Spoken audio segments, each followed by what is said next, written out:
Dans la vie, lorsqu'on a atteint un niveau élevé dans la société, lorsqu'on a atteint une certaine ascension sociale, il faut faire très attention à un virus destructeur. Un virus qui détruit l'homme à petit feu, qui détruit l'homme lentement mais très sûrement. Ce virus rôde toujours autour de nous. Mais dès que nous avons accédé à un niveau élevé de la société, il nous attaque. Et le drame dans tout ça, c'est que le malade porteur de ce virus n'est même pas conscient qu'il est malade. Et ce dangereux virus auquel nous devons tous faire attention ne porte que 3 lettres. Mais il est plus dangereux que le sida. Ce virus, c'est l'ego. L'ego est un virus dangereux qui détruit l'homme minutieusement, lentement, mais sûrement. Lorsqu'on est atteint du virus de l'ego, oh là là là là, on se croit super puissant. On se croit au-dessus de tout le monde. On se prend pour un demi-dieu, parfois même pour Dieu le Père. Malheureusement, on entre dans un cycle cynique qui nous broie. Nous faisons du mal à nous-mêmes en pensant faire du mal aux autres. On est heureux quand on voit des gens souffrir sous nos pieds. On fait des coups bas par-ci, des coups bas par-là. On tend des pièges par-ci, on tend les pièges par-là. On coupe les têtes à gauche, on coupe les têtes à droite. Et on est fier, on se sent roi. Mais malheureusement, tous les actes que nous posons sur le fait de l'ego retournent tôt ou tard contre nous. Il est encore pire cet ego lorsqu'il est surdimensionné. L'ego surdimensionné nous fait passer pour des supermen. On est capable de dépenser des fortunes pour détruire les autres. On est capable de recruter des armées pour créer des faux profils pour détruire les gens sur les réseaux sociaux. Ah oui, ça ce sont les effets néfastes de ce virus. Mais malheureusement, lorsqu'on s'est habitué à ce jeu, et lorsqu'il retourne contre nous, on ne sait plus comment se défendre. Il est encore plus grave lorsqu'autour de nous gravitent les flatteurs infatigables, les flagorneurs de tous bords, qui vivent aux dépens de nos poches. Alors, chacune de nos bêtises sera applaudie, encensée. Chaque fois que nous allons commettre des gaffes, commettre des bêtises, ils vont applaudir et transformer ça en trophée. Plus nous allons détruire les gens autour de nous, ils seront là pour dire « Bravo, c'est toi le plus fort, vous êtes le roi, c'est toi le demi-dieu. » Oui, c'est comme ça ça fonctionne. Lorsqu'on est atteint de ce virus, on est un grand malade, mais on s'ignore totalement. Et surtout quand on est soutenu, surtout quand notre virus s'alimente chez nos flatteurs, ces affamés qui gravitent autour de nous et qui nous aident à nous autodétruire, en nous accompagnant à faire du mal aux autres. Ce virus n'a qu'un seul remède, mais nous n'aimons pas du tout l'utiliser. Mais l'autre contre l'antivirus de l'ego, c'est parfois le karma. Parce que seul le karma sait régler les comptes de l'ego. Surtout lorsque nous sommes servis de l'ego pour faire tellement du mal. À un moment donné, on commence à regarder à gauche, à droite. Tous nos amis d'enfance ont disparu. On ne sait plus où ils sont passés. Ils ont traversé la rue, sont de l'autre côté. Ils sont désormais contre nous. Tu sais avec qui on a grandi. On a tellement fait des choses pour les anéantir qu'aujourd'hui on ne sait même plus comment on peut les regarder en face. Et lorsque l'ego s'invite dans un foyer, ah là là, quand monsieur a développé son ego à un tel niveau, madame a élevé le sien à un autre niveau, ah non, le divorce est inévitable. Tant pis pour les enfants, les pauvres, ils vont souffrir. Dans le combat des éléphants, c'est les herbes qui souffrent. Les enfants deviennent comme des herbes dans un combat d'éléphants. Et malheureusement, ce virus est si dangereux qu'il attaque partout et tout le monde. Même des multinationales. Quand une entreprise, quand une multinationale commence à ne plus écouter ses clients, lorsqu'une multinationale fait la sourde oreille devant les plaintes, les pleurs de ses clients, elle est appelée à disparaître. Et des entreprises, des mastodontes ont disparu aujourd'hui sous le fait de l'ego. Eh oui, l'ego des dirigeants, l'ego de l'image de marque, l'ego de « ah non, ces clients-là, ils viennent de quartier pauvre, on ne va pas se rabaisser ». Et aujourd'hui, l'entreprise disparaît. Si vous voulez exister, Si vous voulez vivre heureux et pour longtemps, si vous voulez avoir un avenir meilleur, un avenir promoteur et mettre long dans le succès, fuyez cette maladie, fuyez ce virus. Si vous rencontrez ce virus dangereux qu'on appelle l'ego, fuyez-le de toutes vos forces. Sinon, il vous mettra down. L'ego a détruit les familles. L'ego a détruit les amis. L'ego a détruit des pays. L'ego a détruit des nations. Et l'ego est impitoyable face aux hommes qui le portent. Ah oui, l'ego est impitoyable. Pourtant, son remède est simple. Tout simple. Nous l'avons tous en nous, mais nous refusons parfois de l'activer. Le remède de l'ego, c'est ce que tu sais, c'est l'humilité. L'humilité est le seul remède et le plus efficace contre l'ego. Ceux qui avalent ce remède-là, ils sont sûrs de mener une vie de succès pour très longtemps, de connaître une vie meilleure et pour très longtemps, d'aller aussi loin dans la vie, mais avec tous leurs amis d'enfance, avec tous leurs proches, leurs subalternes. L'humilité nous aide à comprendre les autres. L'unité nous ramène les pieds sur terre quand nous avons envie de nous décoller. L'humilité nous garde les pieds sur terre et nous enseigne beaucoup de valeurs. Arrêtons de continuer à côtoyer l'ego en nous pensant trop fort. On n'est jamais aussi fort que dans l'humilité. Les enfants, quand j'ai écouté cette capsule de Chop Chop, je n'ai pensé qu'à une seule personne. Ce n'est pas la seule personne qui souffre de cette maladie. Mais j'ai pensé à une seule personne. Je sais que si vous étiez honnête envers vous, vous auriez pensé à la même personne. Je n'ai pensé qu'au docteur Dadis Camara. Chaque mot qui est sorti de la bouche de Chop Chop m'a fait penser. Je ne voyais que le visage du docteur Dadis Camara. C'est-à-dire que quand il dit que l'ego vous fait faire des centaines de milliers de faux profils pour venir insulter sur Internet, je ne pensais qu'à Dadis Camara, les églisiens. Quand il dit que non, il y a des gens qui vous disent toujours que non, vous êtes l'envoyé de Dieu sur terre, personne ne peut vous déranger, vous chantez des chansons. C'est-à-dire que quand Chop Chop disait que, excuse-moi Yo-Yo, quand Chop Chop disait que quand votre ego est nourri par les atalakou des gens, je ne pensais qu'au docteur Dadis Camara. Je ne sais pas pourquoi cette description était totalement... J'espère que vous allez enregistrer cette vidéo et l'envoyer directement à Samuel Eto'o. Pour lui dire que ce n'est pas Valsero qui parle. C'est son diagnostic que Chop Chop vient de faire. C'est son diagnostic que Chop Chop vient de faire. Ça veut dire en ce moment précis, il doit seulement prendre l'ordonnance, il part seulement chercher pour comment se soigner. Je ne vous manque pas. Pourquoi je devrais vous mentir? Est-ce que vous-même, vous n'avez pas pensé au docteur Dadis Camara quand vous écoutiez cette vidéo de Chop Chop? Même quand vous connaissez quelqu'un et que vous l'aimez, vous pouvez l'aider. Est-ce que vous n'avez pas pensé aux églisiens? Quand il disait que, oh, il y a des gens qui sont des milliers de faux profils. Quand il dit des milliers de faux profils, qui sont là pour venir sur Internet, pour combattre les gens en votre nom. Tous les jours ici, je vous dis qu'il y a des gens qui pensent qu'ils peuvent manifester de leur amour pour eux dans la détestation de l'autre. Quand quelqu'un veut te démontrer l'amour qu'il a pour toi par la détestation des autres personnes, ça veut dire que celui-là te sert un amour empoisonné. Le plat est dangereux à manger. Ça veut dire que le gars te sert un amour empoisonné. Aujourd'hui, de quoi vivent les laudateurs, les atalakoueurs, ceux qui sont là pour gonfler l'ego des gens? Ils vivent justement de ça. Ça veut dire que quand quelqu'un sort une chanson où il dit que les hiboux vont disparaître, les hiboux vont disparaître devant le regard de l'envoyé de Dieu, Samuel.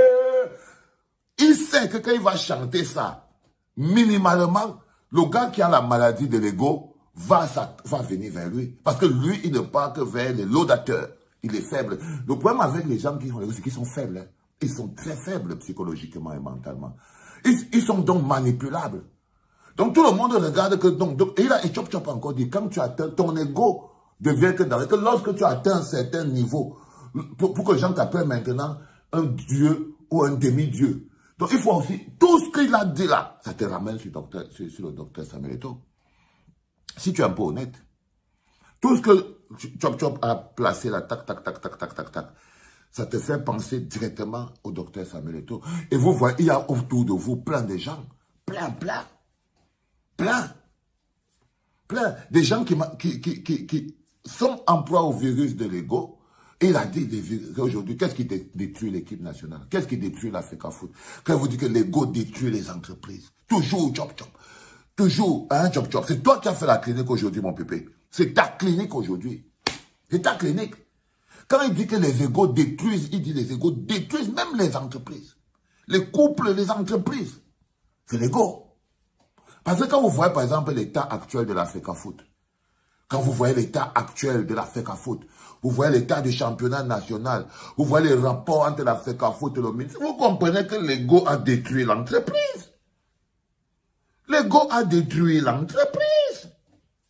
C'est aussi simple que ça. C'est ça que le clinicien de ce matin, parce que le clinicien de ce matin s'appelle exactement Chop Chop. Le clinicien de ce matin, c'est Chop Chop, parce que la leçon qu'il nous a donnée est une leçon globale pour tout le monde. Et quand ça passe ici à la clinique, c'est pour que vous vous amplifiez et que vous partagez. Que tous ceux qui sont sous le coup de l'ego, cet ego à l'intérieur, qu'ils comprennent très bien que voilà, l'ego croise toujours le karma. L'ego finit toujours par croiser le karma.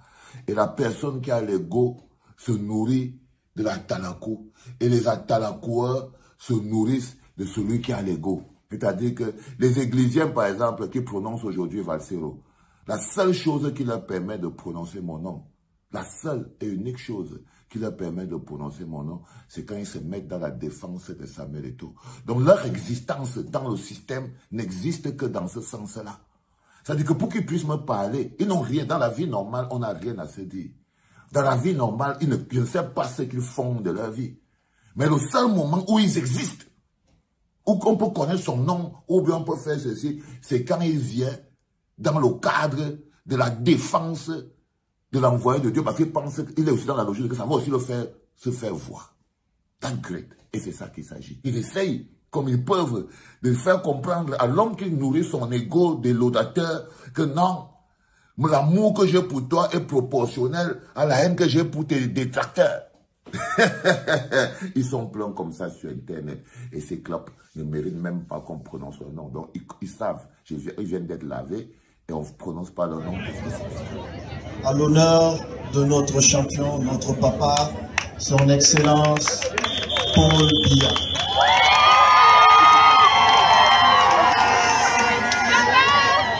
Mais, chère maman, vu que vous célébrez notre papa depuis des années, je vous en veux un peu. Parce que, loin des fonctions qui sont les miennes, je devrais être sponsor pour célébrer notre papa.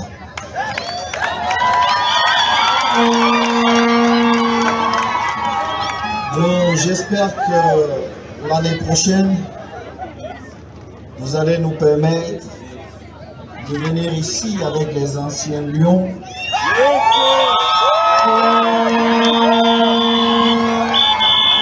pour célébrer notre papa avec la jeunesse du Ndéo. Et je me ferai un plaisir de remettre mes godasses.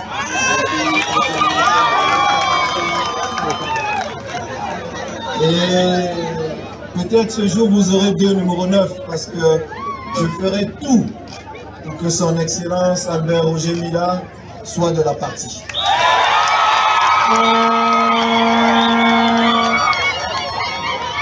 Je ne serai pas plus long. Peuple du Nord, de l'extrême nord de la Damawa.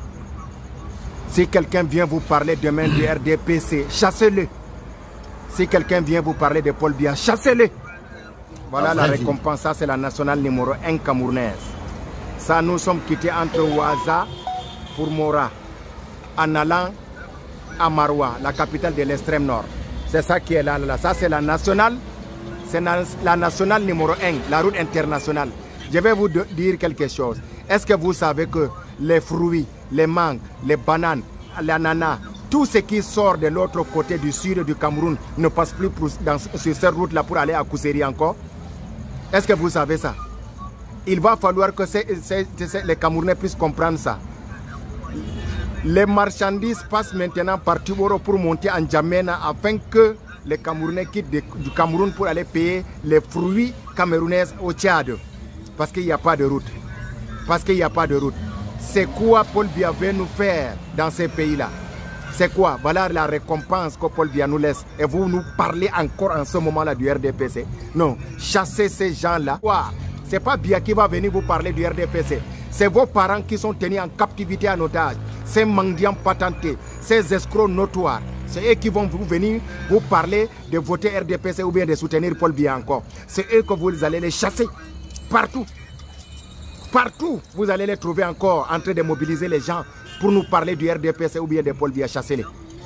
Chassez-les, je vous dis. Il ne faut pas que les gens là vont continuer de vous abrutir et vous traiter encore de moutons des batailles électoraux. Il faut les chasser. Partout où ils vont venir au nord pour vous parler du RDPC, de Paul Biya. Chassez-les. Chassez ces gens-là. Ces malhonnêtes là. Ces corrompus notoires. Ces hommes boubous en captivité en otage qui veulent tenir aussi leurs parents en captivité en otage. C'est quoi cette histoire-là? Ça, c'est la nationale numéro 1. Voilà les récompenses que Biya nous laisse. Maintenant, il ne peut plus prendre les caterpillars pour venir mettre ça ici pour continuer de nous abrutir parce que ça ne passe pas. Ils veulent passer par ça pour dire qu'ils veulent arranger le port de Garoua. Pour nous mentir. Nous n'allons pas accepter, nous demandons seulement qu'ils s'en aillent, qu'ils partent. Un point, un trait, il n'y a pas autre chose. La route là est très longue. Je préfère m'arrêter là parce que ça me fait mal. Ça me fait mal vraiment. Ça c'est la nationale numéro 1. Ça c'est la route internationale. Regardez vous-même avec vos propres yeux. Et pouvoir au peuple, on a... Bonjour les enfants. C'est papa. Et si quelqu'un te demande de voter pour le responsable de ça, sache que c'est la personne là qui ne t'aime pas. Ce n'est même pas le responsable de ça qui est plus dangereux. C'est la personne qui vient te demander de voter pour le responsable de ça. Le responsable de cette situation catastrophique. Si quelqu'un se lève, il vient te dire que non, le responsable de ça, c'est-à-dire Pomba, c'est un champion. C'est un très grand champion. Sache que cette personne n'en a rien à foutre de ta vie. Que là où il est là, cette personne est prête à boire ton propre sang pour sa survie individuelle. Parce que si quelqu'un te dit que le responsable de ça est quelqu'un de généreux, de bon, intelligent, grand patron et tout ce qu'il veut, c'est que la personne là en ce moment, le bonheur collectif ne fait pas partie de son programme. Ça veut dire que c'est quelqu'un qui a décidé que même si tout est détruit autour de lui, son bonheur individuel est devenu primordial. Le frère dans la vidéo vient de dire quelque chose d'extraordinaire. Ce n'est pas Pomba qui va venir vous dire de que voter pour Pomba ou bien voter pour R. Ce n'est pas Pomba. C'est les gens comme Dadis Camara que vous avez vu ce matin. C'est eux qu'il faut chasser. Quand il dit que ce n'est pas Pomba qui va venir vous dire que voter pour moi, c'est les gens qui vont venir vous dire qu'il faut voter pour lui. C'est eux qu'il faut chasser. Parce que si quelqu'un te dit que le responsable de cette situation est ton ami, que c'est la meilleure chose qui te soit arrivée, sache que la personne la plus dangereuse, c'est celle qui est en train de te dire ça. Sache que la personne la plus dangereuse, la plus compliquée, celle dont tu dois te méfier de toutes les forces de ton corps, c'est la personne qui essaie de te convaincre que celui dont ça, c'est le bilan. Par exemple, c'est le bilan de Pomba. 42 ans de vol, de destruction, de mensonges et de tout. C'est celui qui vient te dire que le responsable de ce score, le bilan de celui-ci est le grand champion sur qui tu dois encore miser les 40 prochaines années de ta vie. Parce qu'aujourd'hui, vous ne pouvez pas savoir dans quel état je suis. Je vois un jeune Camerounais, comme vous disiez souvent, un jeune. Je vois un jeune qui est en train de mettre les 40 prochaines années de ses concitoyens sur la balance pour son plaisir personnel. Pour sa survie personnelle, il a décidé de sacrifier tout le Cameroun. Il a décidé de sacrifier, et en se servant de vous. C'est-à-dire que c'est ça qui est encore le plus cynique. C'est qu'il a décidé de vous démontrer qu'il peut vous pousser à voter contre votre propre bonheur. C'est-à-dire que quand quelqu'un te force à voter ça, quand il t'informe que le bonhomme qui a ça, c'est un bon gars. Non, il ne te respecte pas. La personne qui te dit que celui dont ça c'est le bilan est le grand champion, il ne te respecte pas. Ta vie n'a aucune valeur pour lui. Il ne roule jamais là. Pour que quelqu'un trouve que Pomba a un bon bilan, c'est qu'il faut que lui-même sa vie, sa survie ne dépend pas de la route-ci. Je te dis, parce que si ta survie dépend de la route-ci, tu ne peux pas, à quel moment? Maintenant, quand quelqu'un te dit d'autres que non, le responsable du bilan de ça est un bon président, c'est parce qu'il s'en fout de tes souffrances. Il s'en fout des reins, il s'en fout des accidents, il s'en fout de qu'on part jusqu'au Tchad pour acheter les mandarines et les bananes qui viennent du sud. Parce qu'on ne peut pas passer directement par Koussiri. Et quelqu'un va se lever le matin, il vient te dire que là où il est là, si tu ne savais pas, en fait, le bonhomme qui est responsable de cette situation-ci est en fait la meilleure chose qui soit arrivée au Cameroun. Et j'essaie de vous faire comprendre que le responsable de cette situation est la meilleure chose qui soit arrivée au Cameroun. Et il est sûr et certain que vous êtes suffisamment abrutis.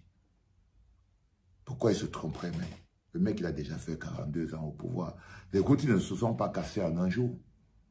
Ces routes ne se sont pas cassées en un jour. C'est toujours les gens qui ne roulent pas sur ces routes qui ont convaincu les gens dont la survie dépend de ces routes de voter pour le bonhomme qui a cassé toutes ces routes. C'est toujours les gens qui ne roulent pas sur cette route qui ont convaincu ceux qui roulent sur cette route de voter pour le bonhomme qui l'a mis dans cet état. Je vous dis, on a atteint le niveau du mysticisme. Ce qui se passe au Cameroun, c'est presque le mysticisme. C'est-à-dire qu'on va convoquer les esprits. Parce que là où vous êtes mis là où Damboy vous a mis, il vous a vidé. Vous n'avez plus de lucidité, vous êtes devenu dangereux, pas seulement pour le pays, mais pour vous-même. Quand vos propres vies n'ont plus de valeur pour vous, ça devient insurmontable. Insurmontable. Parce que si quelqu'un te dit que celui-ci, ça vaut la peine, et toi tu l'écoutes, c'est que c'est toi le problème. C'est le dernier podcast de la journée, les enfants. Une journée horrible que j'ai passée. Une journée horrible, les gars. Ça, je ne peux pas vous mentir. Ma déception, froissée. Je ne peux pas faire comme si ça ne me touche pas, frérot. Je suis touché.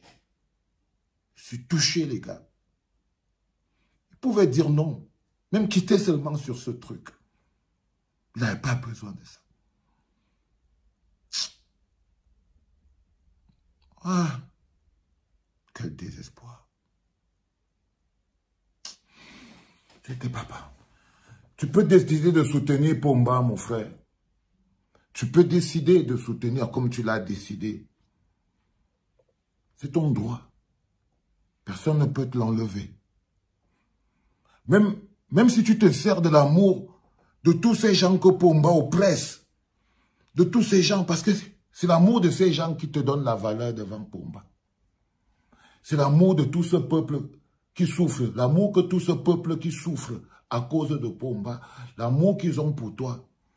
C'est ça que tu utilises pour aller encore renforcer Pomba, pour qu'il continue d'écraser toujours ce même peuple. C'est ton choix. Mais c'est une vérité qui doit être dite. C'est une logique qui doit être mise sur la table. L'amour que j'ai pour ce peuple meurtri, l'amour que j'ai pour ce peuple qui souffre, m'interdisent d'avoir du respect pour un homme comme toi. Je ne peux pas respecter le bourreau du peuple que j'aime. Je ne peux pas avoir du respect pour quelqu'un qui est complice de la souffrance des gens que j'aime de tout mon cœur. Parce que tu vois, ta déclaration de soutien à Paul Biya, c'est un peu comme si tu condamnais encore le peuple meurtri du Cameroun à 40 années de souffrance. C'est-à-dire que ton soutien à Pomba, quand tu vois le bilan de Pomba, quand tu vois les effets de la gouvernance de Pomba sur le pays, et que tu viennes appeler ça ton champion, la seule raison pour laquelle tu l'appelles ton champion et que tous ces gens, c'est à cause de l'amour que ce peuple fondamental a pour toi. Et tu es en train de l'utiliser contre eux. Tu utilises l'amour des Camerounais contre les Camerounais, frère. Tu utilises l'amour des Camerounais, tu peux aller vendre à 1 franc pour ta propre suivi personnel. Regarde-les comme ils souffrent. Regarde-les, même tous ces gens qui viennent te dire, papa, l'icône et tout. Est-ce que tu crois franchement qu'un bonhomme qui passe à plat ventrier devant l'un des plus vieux dictateurs de la planète, est-ce qu'une icône fait ça? Parce que quand tu deviens une icône, il ne s'agit plus seulement que « oh, c'est mon choix ». Non. Soit tu n'es pas une icône. Quelqu'un qui pense pour lui, qui décide, qui prend des décisions pour sa survie individuelle au détriment de la survie collective n'est pas une icône. Ce n'est pas une légende. Quelqu'un qui met en avant sa survie personnelle et individuelle, parce qu'en fait, la seule personne qui se sent bien et qui est content de la présence de Pomba à la tête de l'État, c'est toi. Donc, tu t'en fous donc de l'effet de la gouvernance de Pomba sur plus de 80, 200, sur des millions de Camerounais que nous sommes. Sur des millions de Camerounais que nous sommes. Quelqu'un qui fait le choix de la survie individuelle. Sur le choix de la survie collective ne peut pas être une légende. Ne peut pas être une icône. Non. Non. Être une légende et être une icône, ça va avec la grandeur. Et on mesure la grandeur d'un homme par la grandeur de ses combats. La survie individuelle et quotidienne n'est pas un grand combat. C'est un petit combat. Fait pour les petits hommes. Fait pour les petits hommes. Une icône se définit par la grandeur de ses actes, la grandeur de ses combats, la grandeur de ses luttes, pas par la petitesse de ses intérêts, pas par la petitesse de ses intérêts. Les enfants, je vous parle souvent de notion de transfert, c'est-à-dire vous prenez l'amour que vous refusez à Pomba. Ah, c'est comme ça que ça se passe. C'est-à-dire que tous ces gens, tous ces pauvres bougres-là, ils n'ont pas d'amour pour Pomba. Ils ont de l'amour pour Samuel Eto'o.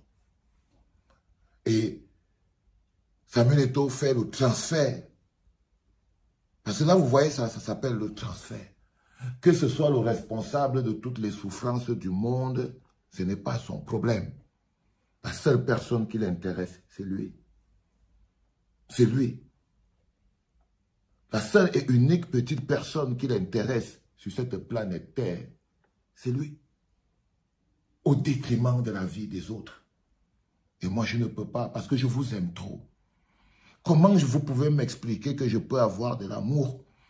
Je peux être complice, avoir du respect pour des gens qui sont responsables de la souffrance des gens que moi j'aime le plus au monde. C'est quand même logique que je ne les aime pas, non? Est-ce que ce n'est pas logique que fondamentalement je ne les aime pas? Si quelqu'un fait du mal à tes parents, ta famille, tes frères, tes soeurs, tu vas les aimer comment?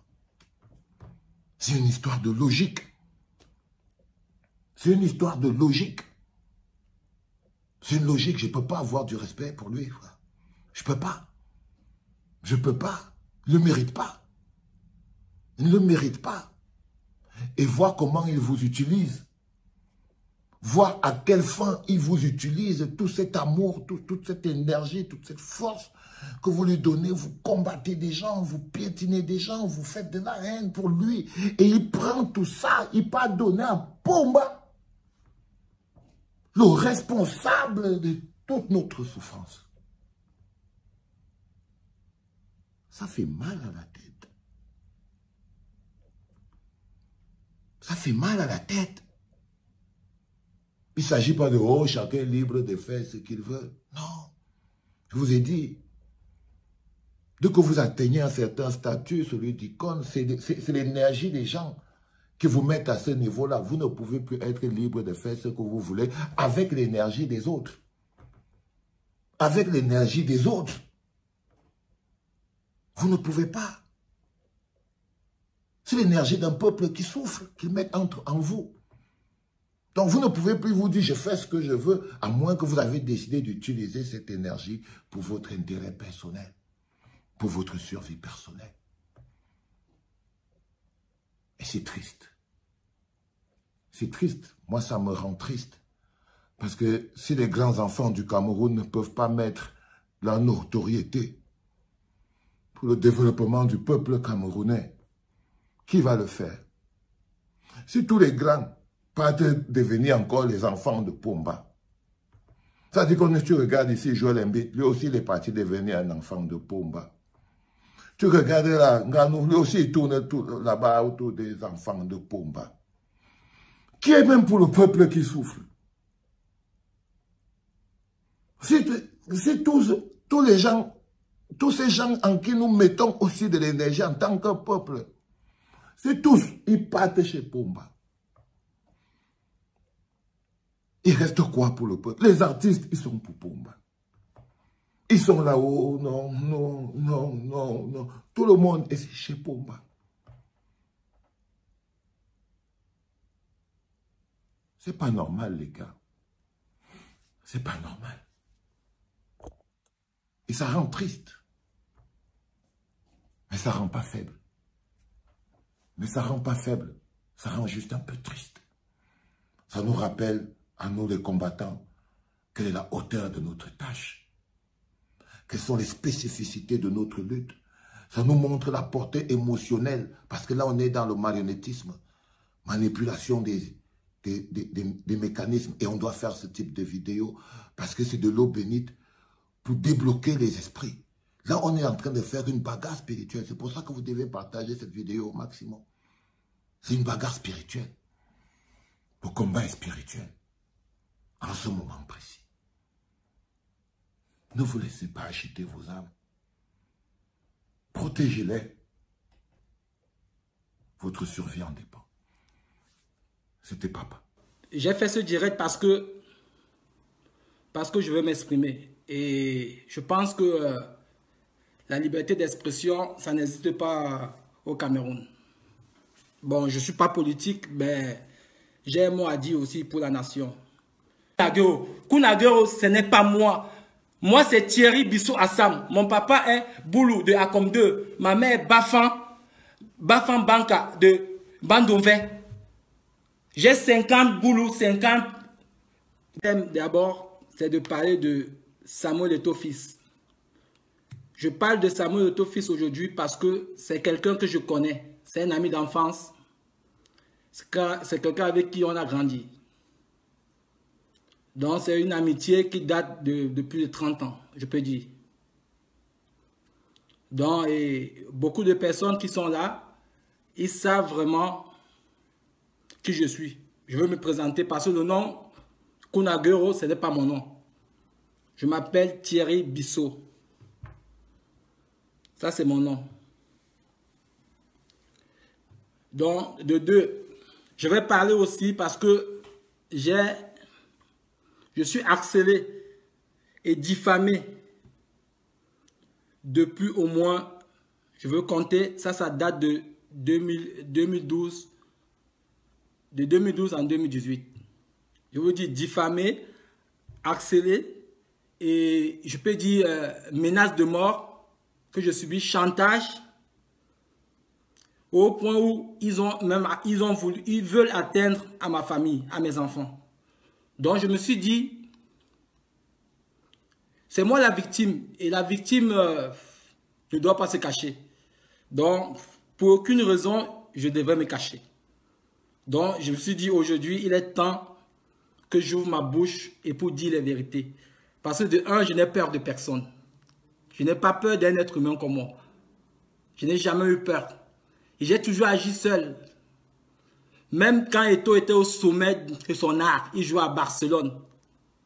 J'ai agi seul contre lui. Je n'ai jamais appelé quelqu'un au soutien, ni un membre de ma famille, ni un proche. Donc j'ai subi ce qu'un enfant à mon âge, ce que j'ai subi dans ce pays en 2005. Je ne souhaite pas ça à un jeune. Je ne souhaite pas ça à un enfant d'une autre personne. Parce que j'ai subi, juste ça, je me suis retrouvé à la prison de New Bell en 2005. J'ai été emprisonné à New Bell. Je vais vous raconter l'histoire, le début jusqu'à la fin. Et tous ceux qui ont participé à ce complot, parce que c'était un grand complot, j'ai failli perdre ma vie. Et grâce à Dieu, je dis grâce à Dieu, je suis sorti de cette affaire indemne. Donc je vais vous raconter cette histoire et après je vais vous parler ce que vit ma famille, ce que vivent mes enfants. Toujours par Eto'o, Samuel Eto'o fils, avec sa bande. Il y a Sonore, Samuel Eto'o, il y a Patrick Yak. Il y a un gars qui vit au Luxembourg qui s'appelle Franck Ateba. Il y a un gars qui vit à Valencia. Aujourd'hui, il s'est fait passer pour l'ami de Théodore Obiangema. Il s'appelle Dani Papouti. Je vais citer les noms et après je vais mettre les photos de chacun sur ma page Facebook. Parce que l'heure est grave et moi, aujourd'hui, j'ai décidé de parler ouvertement et publiquement. Parce que je n'ai peur de personne. Je n'ai peur de personne. Et cette affaire est arrivée aujourd'hui. Je suis même en justice avec certaines personnes que je vais citer leur nom. Pour vous dire, je vais tout étaler. Ce n'est pas ma vie privée que je suis en train de parler. Je n'en ai rien à foutre. Je parle là, je défends mes enfants, je défends ma famille. Et moi, je me défends. Je n'ai pas besoin de quelqu'un. Il y a des gens là qui savent qui je suis. Qui savent vraiment qui je suis. Et qui savent que moi, quand on s'attaque à moi, c'est toute la vie. Si à 20 ans ou à 22, 23 ans, je me suis retrouvé au Cameroun. Je suis parti du Cameroun. Ça va faire aujourd'hui 20 ans. Je suis parti au Cameroun en vacances. Je n'avais jamais fait une garde à vue. Je me suis retrouvé à New Bell, à la prison centrale de New Bell. On m'a coupé mes dreadlocks. À l'époque, j'avais les dreadlocks. On m'a coupé mes dreadlocks. On m'a humilié. On m'a jeté en prison. Comme un vulgaire, comme un jeune comme les petits jeunes qui volent les bensikins ou bien qui volent les bouteilles de gaz à New Bell ou bien en Commando, je ne sais pas où. Mais j'ai pris sur moi. Je me suis battu. Je suis sorti de ce problème. Je suis reparti en Europe. Donc de un. Et pour informer les gens, je vais vous dire, pour informer les gens, parce qu'il y en a certains, j'ai été diffamé par Eto et par sa bande depuis des années. Je vous le dis aujourd'hui que Eto n'a jamais participé de près ou de loin à ma venue en Europe. Je suis venu en Europe par mon propre biais. Je suis venu en Europe par ma mère et par un agent de joueur de football. Parce que à la base, je suis venu en Europe pour le football. Mon premier pays arrivé en Europe, c'était l'Allemagne, à Berlin. Il y en a qui le savent là. Il y en a qui le savent. Mais aujourd'hui, je vais vous dire la vérité. Je vais vous dire qui est Eto. Parce que je connais Eto. J'ai habité avec lui de 2000 en 2002. Je connais Eto, je connais toute sa mafia, je connais le personnage, je connais qui il est. Je ne diffame pas, je dis la vérité. Même lui, il va apprendre que j'ai parlé, mais il ne va pas réagir parce qu'il sait qui je suis. Et même physiquement, il ne peut pas m'affronter. Déjà, il y a une opération anti-Sardina. Aujourd'hui, je me mets dans ce combat parce que, et moi, mon combat, ça ne serait pas 2 personnes. Le président Biya, ça ne m'intéresse pas pour le moment. Mon combat, ça serait Eto. Eto, parce que je vais le chercher. Je veux le chercher avec mes mains, je veux le broyer. Mais d'où commencent mes problèmes avec ce gars? C'est quand son fameux ami arrive. Je ne vais même pas dire son fameux ami, c'est quand sa femme Sonore arrive. Parce que Sonore, c'est une grosse pétasse. Moi, je vais vous dire, mon problème avec ces gens, c'est quoi? C'est parce qu'un soir, je reviens d'une soirée. Je trouve Eto avec Sonore en train de se la mettre par derrière. En train de se défoncer. Je vous dis, en train de se défoncer. Eux-mêmes, ils savent. C'est ça mon problème. Je revenais de soirée. Donc, je revenais de soirée. J'ai trouvé Eto et Sonore en train de se baiser comme 2 chiens. Je dis bien baiser. Ils étaient tout nus. Les 2. Si à l'époque il y avait Facebook, j'aurais fait un direct ou une vidéo. Donc voilà, je les ai trouvés en train de baiser, je vous dis bien, en train de se la mettre. Eto et Sonore, en train de baiser. Donc voilà, ils n'ont pas su que je suis entré parce que j'ai refermé la porte. Je suis ressorti de la maison. Mais ils ont entendu quand même un bruit. Ils se sont dit, et on n'était que 3 dans la maison. On n'était que 3. Donc je suis revenu le lendemain, fait comme si je n'étais pas là. C'est maintenant que j'arrive. Donc voilà. Les gars, c'est là où mes problèmes ont commencé. C'est là où mes problèmes ont commencé. Parce qu'ils se sont dit, sûr que le gars, il nous a vus. Parce que le but qui était là, sûr, on est trois dans la maison, sûr qu'il nous a vus. Qu'est-ce qu'il faut faire? Il faut m'abattre. Moi, très intelligent comme je suis, et je le suis, hein, je suis très intelligent.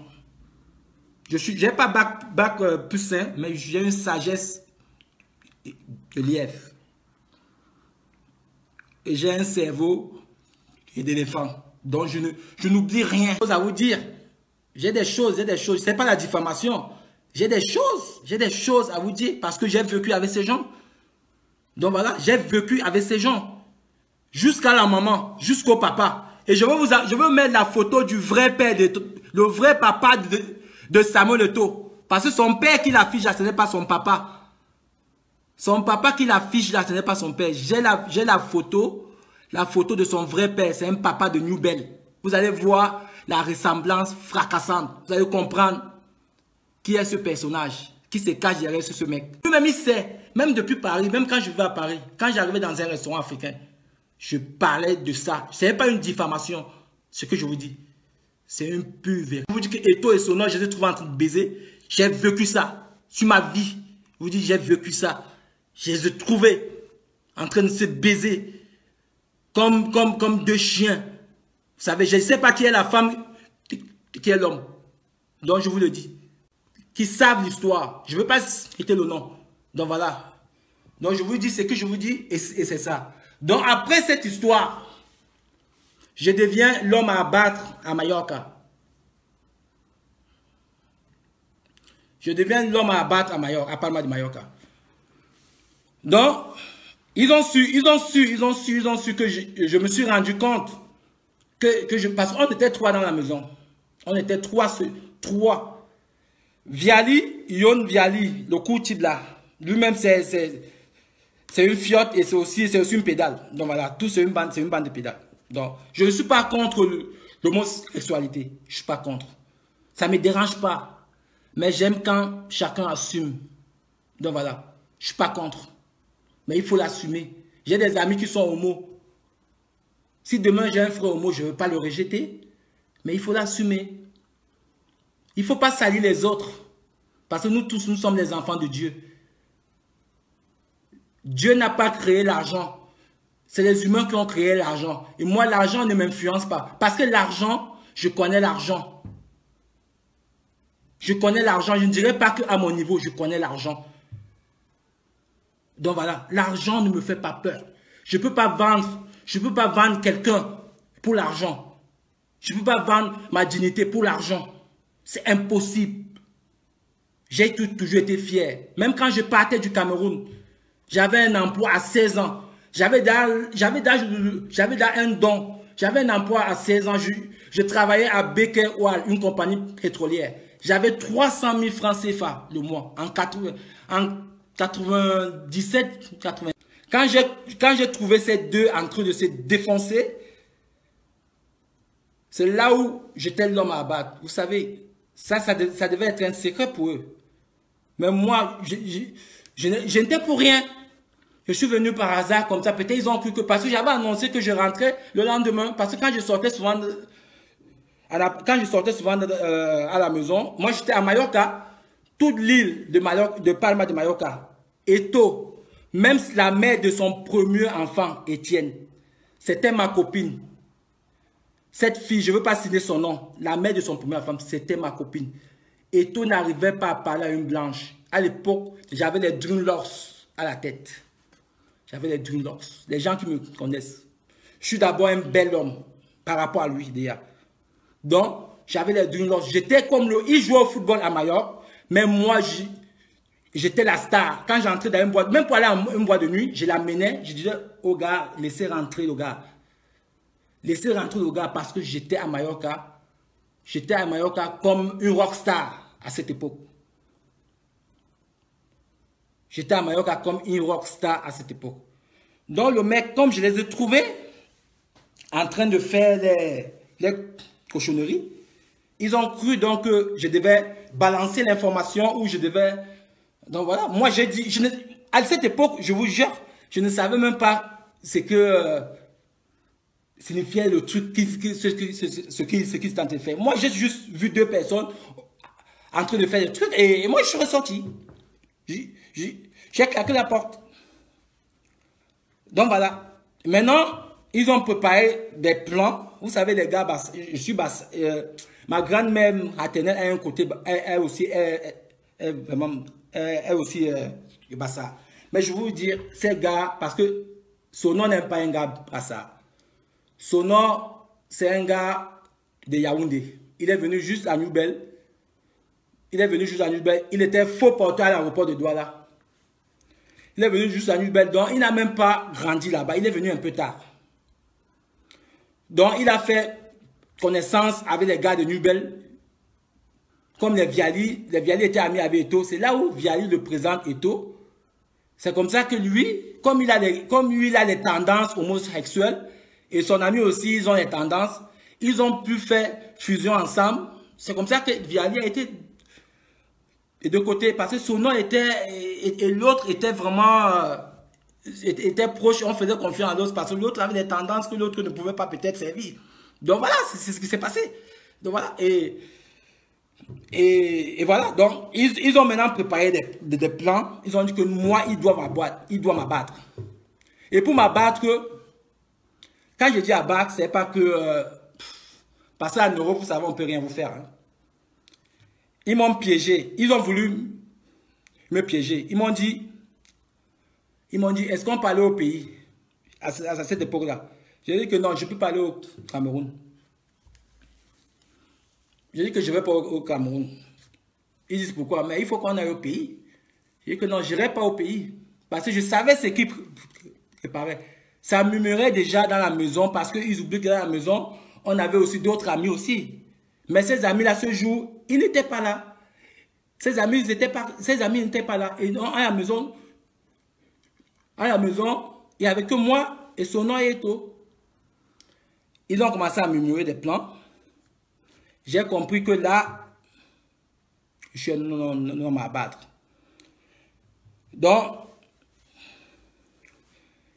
ils ont dit aux gens que quand j'irai au Cameroun, ils vont chercher à m'empoisonner. Ils vont chercher à m'empoisonner parce que tous les amis de Eto allaient manger la même d'Eto. S'ils apprennent seulement que cette histoire est sortie, ils vont m'empoisonner. Et la personne qui était dans la même maison, je taise son nom, m'a informé. Donc, j'ai même dit à la personne que moi, avec l'expérience que j'ai dit à la personne, mais il parle de quelle histoire? Je suis au courant de rien. J'ai fait comme s'ils sont allés dans lui dire. C'est ça donc qui a endormi les gens. L'année d'après, je suis parti au pays. Ouais, l'année d'après, je suis parti au pays. Donc, ils ont cru que je n'avais même rien vu d'abord. Donc, voilà. Après, ils se sont dit que je n'ai rien vu. Donc, en 2002, je vous parle de 2002. En 2002, je vais au Cameroun pour les vacances.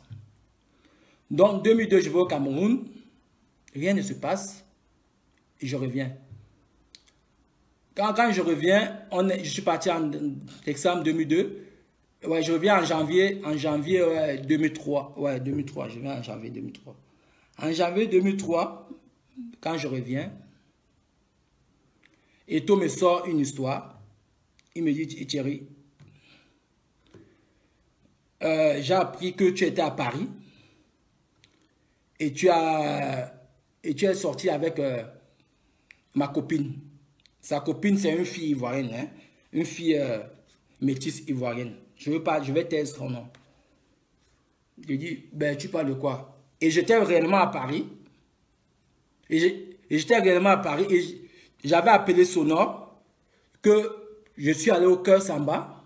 J'ai rencontré la copine de Eto là, qui était une bonne amie à moi. Quand la fille arrivait à Palma de Mallorca, on avait fait des courses ensemble. On était bien, on était comme, elle m'appelait mon frère.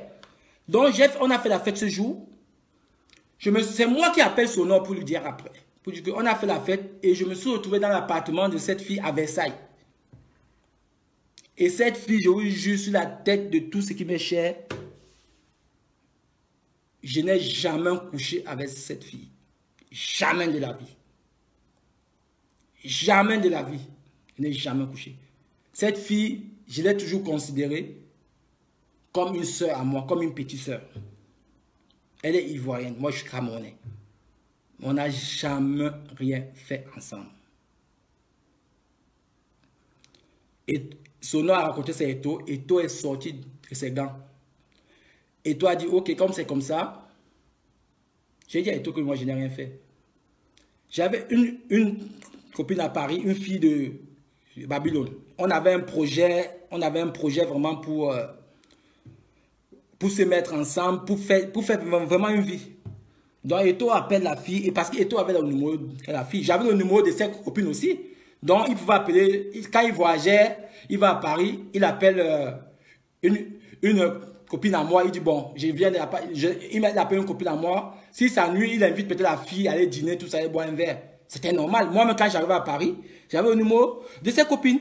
Donc voilà, c'est entre amis. Mais il n'y avait pas un vice que l'autre veut coucher la femme de l'autre, l'autre veut coucher la copine. Non, ça n'existait pas chez nous.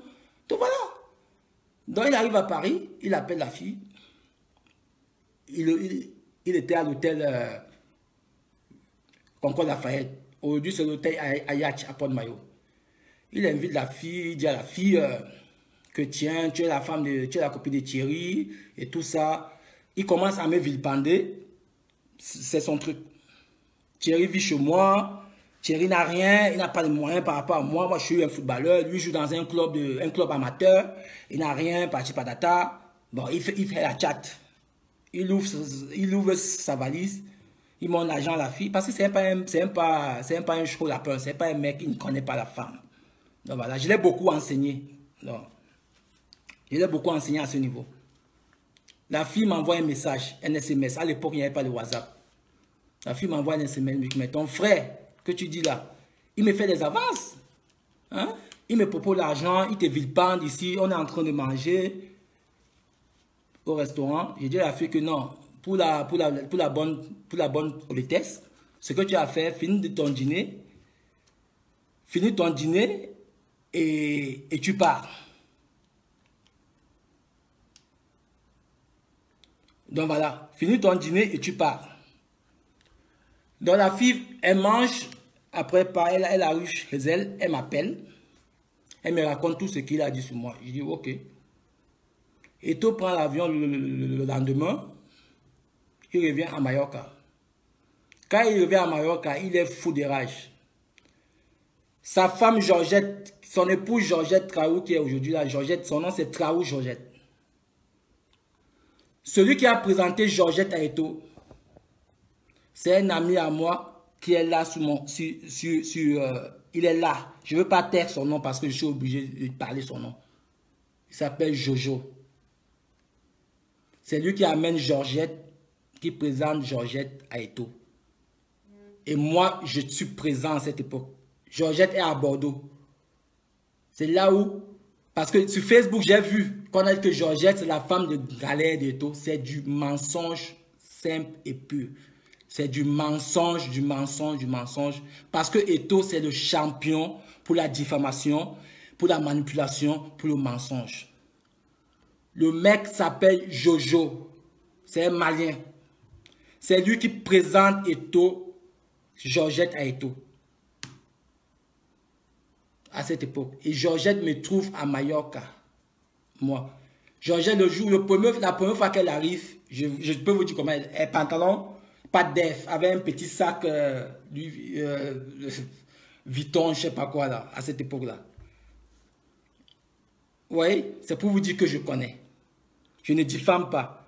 Je sais qu'ils savent, ce que je dis est vrai. Donc, Eto rentre de Paris. Il sait qu'il a fait. Il sait qu'il a fait une bavure. Il est allé à Paris. Ça n'a pas marché.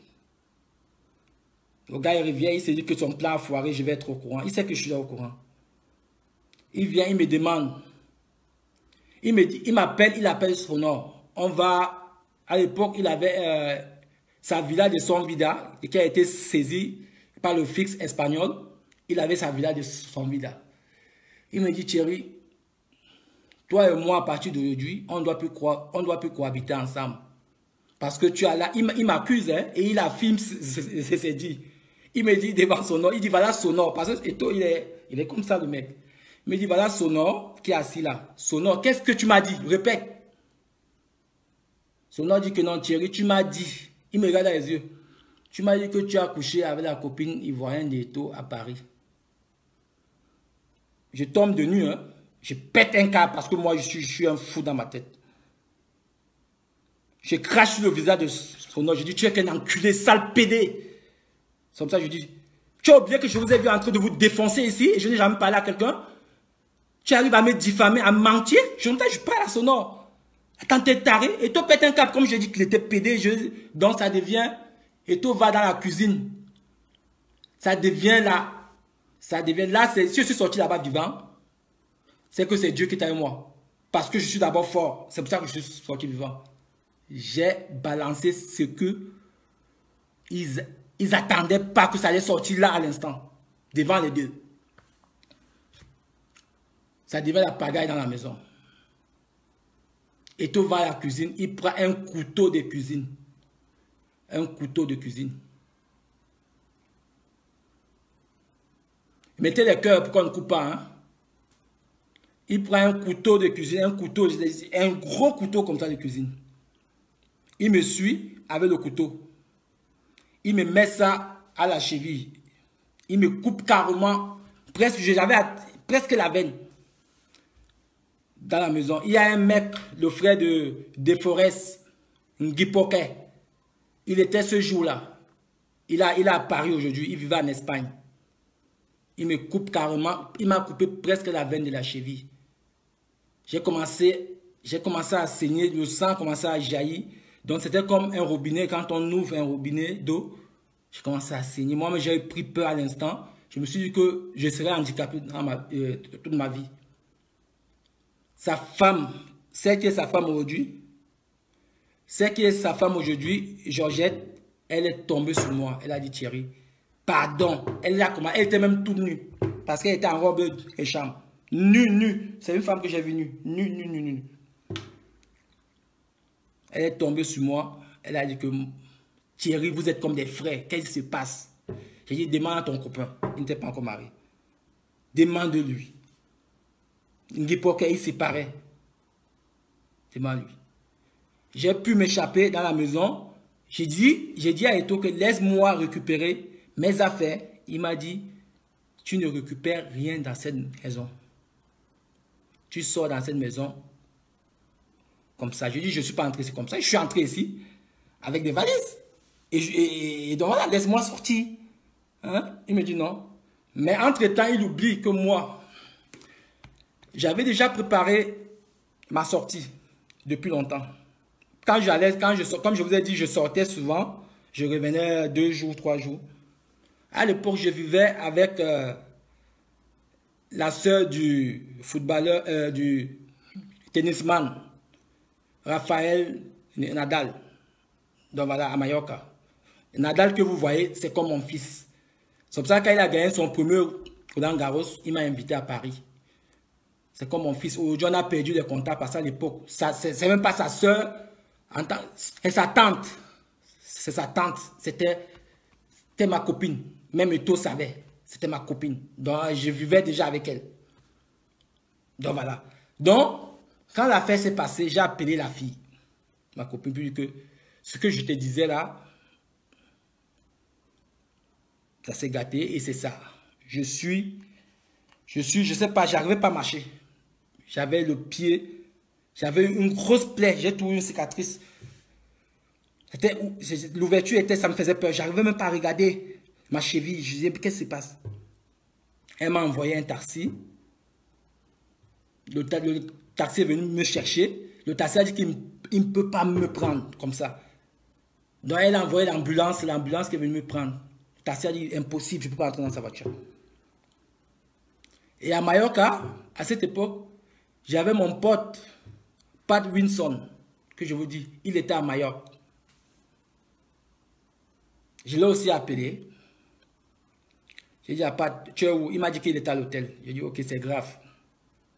Je me suis fait agresser, je me suis fait poignarder par Eto. Il a dit, c'est pas vrai. J'ai dit, ouais, c'est vrai. Donc, je suis allé à l'hôpital. Je suis allé à l'hôpital. Les médecins m'ont pris. Mais vous savez, ici en Europe, quand vous avez une blessure comme ça, grave, et on est obligé d'informer souvent la police. Donc, les médecins ont dit que non, ils sont obligés d'informer la police. Donc, la police est venue comme ça, à l'hôpital, aux urgences. Ils m'ont dit, monsieur, on sait là où l'ambulance vous a pris, on sait dans quel domicile vous sortez. Vous sortez du domicile de Samuel Eto'o. Dites-nous ce qui s'est réellement passé. Parce que vous pouvez porter plainte. Parce que ça, c'est une agression. Je vous dis sincèrement, j'ai dit à la police que je me suis embrouillé avec un frère dans la maison. Et ça allait en couille. Il a pris une barre de fer. Il m'a mis à la cheville. J'ai tel au nom d'Eto'o. Comme ça. Vous imaginez, avec cette affaire, j'avais un instant cité son nom. C'est qu'il n'a pas fait carrière en Espagne. Je vous le dis. Parce que j'avais déjà les juges en Espagne, c'était mes amis. Je vous dis, j'étais quelqu'un de la nuit. Je connaissais les juges, les banquiers. Je connaissais toutes les personnalités de Mallorca, jusqu'au maire. Donc, j'avais la capacité d'appeler quelqu'un pour nuire à ce gars. Sa maman m'a appelé du Cameroun. Elle s'est mise à pleurer. Elle m'a dit, mon fils, pardon. Pardon. Elle m'a supplié. Elle a mis ses genoux par terre. Elle a pleuré. Elle m'a dit que, pardon, c'est ton frère Samuel. Laisse cette affaire. Pardon. Je viendrai en Espagne. Même si demain, là, je vais prendre l'avion. Je l'appelle, il ne décroche pas au téléphone. On m'a tout expliqué. J'ai dit à sa maman que tu es une mère pour moi. Et ce n'est pas moi qui dois briser la carrière de ce gars et de ton fils. Mais ce qui m'a fait, tôt ou tard, je vais lui rendre. Parce que moi, je ne laisse jamais. Ma devise, c'est que je n'ai pas peur d'un être humain comme moi. Je n'ai pas peur. C'est ma devise. C'est ça qui m'a donné. Je pense que ma situation aujourd'hui en Europe, je pense que c'est mon courage qui m'a amené de là où je suis aujourd'hui. Et donc voilà, j'ai dit à sa mère, j'ai compris. Je veux parler en justice avec lui. Mais il y a la justice des hommes. Et lui et moi, lui et Missé, il va me payer, même si c'est dans 20 ans, même si c'est dans 50 ans, il va me payer.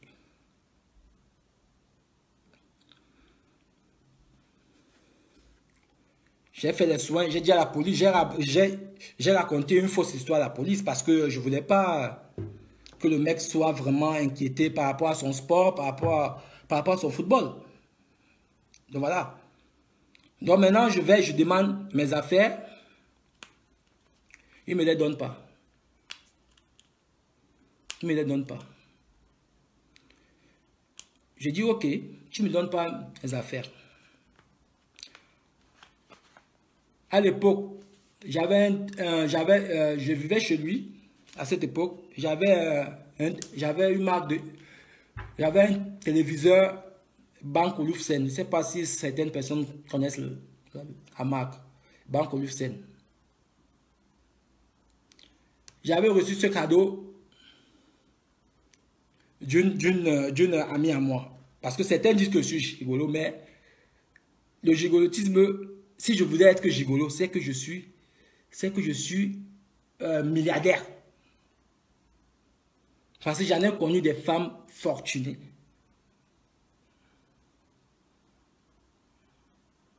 Mais je n'ai jamais pris un sou à une femme. Peut-être j'ai pris un cadeau comme moi j'ai offert aussi des cadeaux aux femmes. Je n'ai jamais pris un sou à une femme. Ma mère m'avait toujours dit, si tu manges l'argent d'une femme, mon fils, la vie va te réserver des surprises. Et ma mère, pour moi, elle est tout parce qu'elle m'a beaucoup enseigné. Parce qu'une femme qui élève 5 garçons toute seule, aucun de ces enfants traîne dans la rue. C'est un exemple.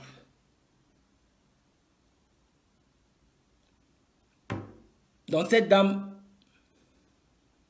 m'a offert un téléviseur BO. Donc Banque Oduf, c'est haut de gamme. Le téléviseur coûtait, en euros je peux dire, ça coûtait 21 000 euros. Et tout, après m'avoir blessé, le téléviseur il ne pouvait pas prendre parce que le téléviseur avait des factures, c'était à mon nom. Il me dit, Thierry, tu me vends ton téléviseur ou ça ne sort pas de ma maison.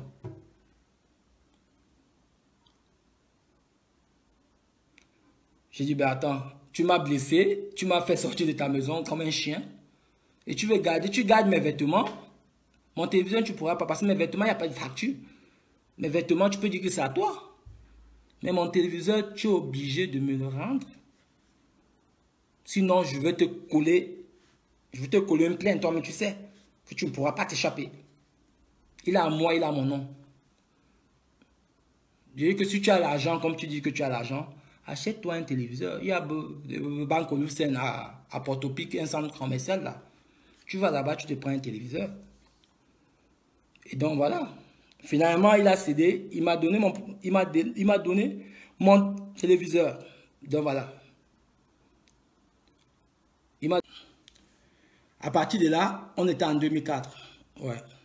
Je l'ai rappelé tout ce que j'ai fait pour lui. Plein de trucs. Je lui ai dit, ton fils que tu n'as pas voulu reconnaître, on a forcé la paternité. Cette femme-là, c'est moi qui te l'ai donnée. Parce que tu ne savais pas comment aborder une fille blanche. Tu passais ton temps aux putes. C'est moi qui te l'ai donné. Après, elle est partie avec un pote à moi, Kevin, un juif. J'ai arrêté Kevin au mur. J'ai dit, Kevin, tu ne fais pas ça. Et toi, comment ça pleurer? J'ai dit que tu as amené ton ami, il a pris ma copine. J'ai arrêté Kevin, mon pote Kevin au mur. J'ai dit que laisse-le avec la fille là. Il n'a pas une autre fille que cette fille. Laisse-le avec cette fille. Quand la fille est même tombée enceinte, il m'a accusé que ça doit être moi le père de l'enfant de la fille. Il a abandonné la fille. C'est moi qui faisais les massages. Je mettais les crèmes sur le ventre. Il n'a jamais assisté. La fille venait souvent, elle sonnait dans la maison. Elle sonnait. Il était dans la maison avec une autre dame, là, je passe le nom, parce qu'elle n'est pour rien. Elle sonnait, c'est moi qui allais en bas calmer la fille. Il me dit, va gérer ça avec ta femme, Thierry. C'est comme ça qu'il disait. J'ai dit, mais quelle femme? Quelle femme je vais gérer? Quand l'enfant est né, il a dit que non, c'est pas lui. C'est pas lui. Mais aujourd'hui, à ma grande surprise, c'est lui qui brandit les photos de l'enfant sur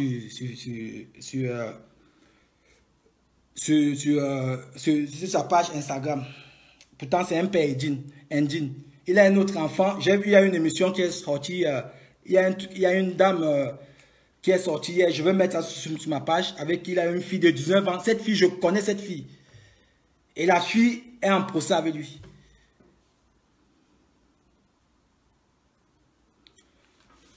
Donc, je lui dis, j'ai fait tout ça pour toi. Je me suis sacrifié pour toi.